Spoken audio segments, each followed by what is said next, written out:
Hi, I'm Andrew Skorka. I've been asked a few times recently about the water purification system that we'll be using on our first guided trips of the season, which are in the canyons of southern Utah at the end of April and the beginning of May.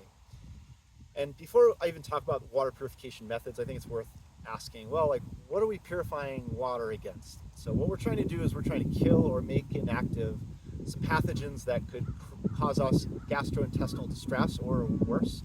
So you may have heard of things like Giardia, Cryptosporidium, or hepatitis. So when we purify the water, we're trying to kill or make inactive those protozoa or that bacteria or those viruses. For many years, we've been using Aquamira. Aquamira, it's a chlorine dioxide based chemical water treatment. It comes in two parts that are inactive or inert. It's part A, part B, and it's designed for mixing in the field and to create an active solution that will actually purify the water. We like Aquamira because we like it for a bunch of reasons. It's really effective. It's got a great track record on our program. We've had a few issues of clients or guides developing some GI distress, but usually that's traceable. Maybe they confused a pile of water bottles that have been purified or not purified. Maybe they knowingly drank unpurified water by accident or sometimes intentionally. We also like Aquamira because it's really time efficient. In these water stops, especially in a large group, can just be like a huge time suck. So if we have an efficient way to purify water, that really helps us kind of to stay moving. Um, Another thing is that the Aquamira, it works well in all of our locations. After we finish our trips in Utah, we move on to Alaska, then we go to the High Sierra in California, then we go to Yellowstone, then we go to West Virginia, and we can use Aquamira in all of these locations. And then finally, I just think Aquamira is a better water purification method than any of the alternatives. I like it better than the tablets, than the Aquamira tablets, because the drops, the liquid drops, are more flexible. I like it better than filters, which tend to get clogged. And I also like it better than UV pens, which are electronic and which have batteries and it just seem very vulnerable to problems. So the recommendation for Aquamira, let me kind of take you through what Aquamira recommends.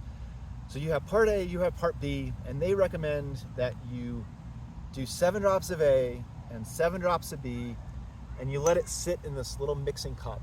And that solution will turn this bright yellow, like almost like a neon yellow. And then you take that solution after 5 minutes and you put it into 1 liter of water, and they say that this water should be safe to drink after 15 minutes if you're concerned about Giardia, bacteria, or viruses. But they actually recommend that you wait for 4 hours if you're concerned about Cryptosporidium. So we changed the process. The manufacturer's recommendations, they're not very nuanced. I also think it's overkill.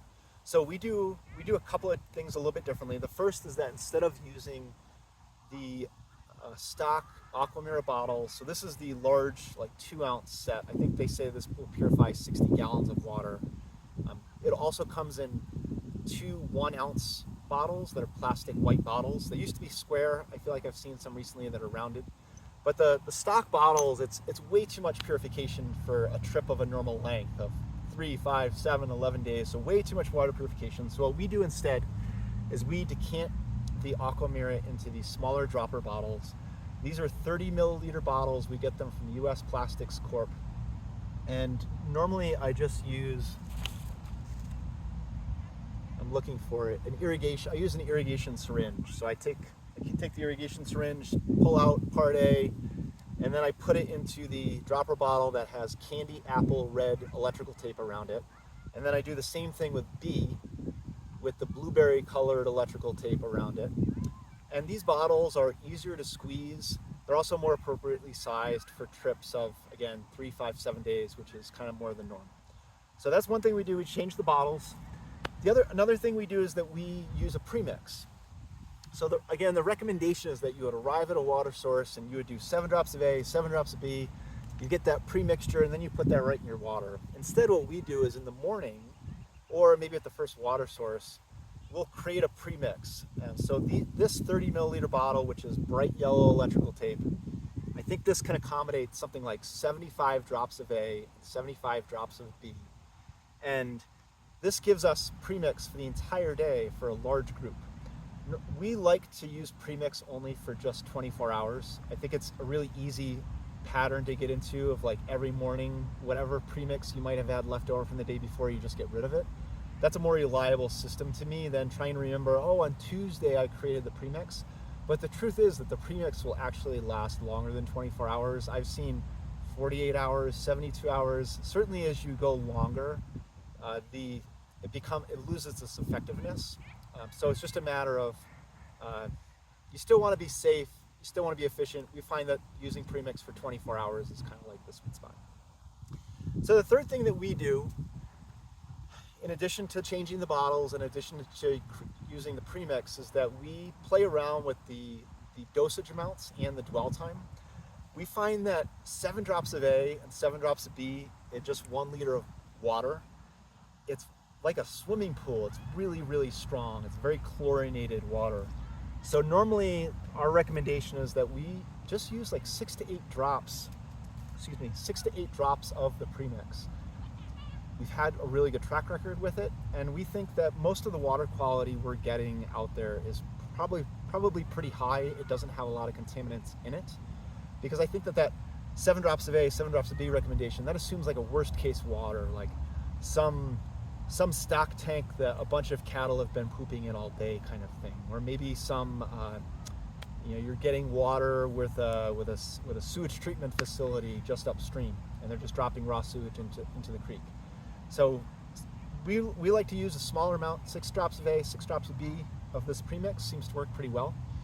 And the other thing that we do is that we will play around with the reaction times. So normally they would say 15 minutes for Giardia and bacteria and viruses, and 4 hours for Cryptosporidium. What we will do is we will still use less than a full dose for a larger bottle of water. So this is a 2.4 liter platy bottle. I will still use just 6 to 8 drops of premix for a bottle of this size, but then I'll let the Aquamira react overnight, or maybe if it's a really dry stretch of trail or a dry route, I'll fill up in the morning at a water source, and then I won't need this water until maybe after lunch, or maybe even just before dinner. And then this water, after that time, has had plenty of time to purify, even though it's not a super high concentration of Aquamira.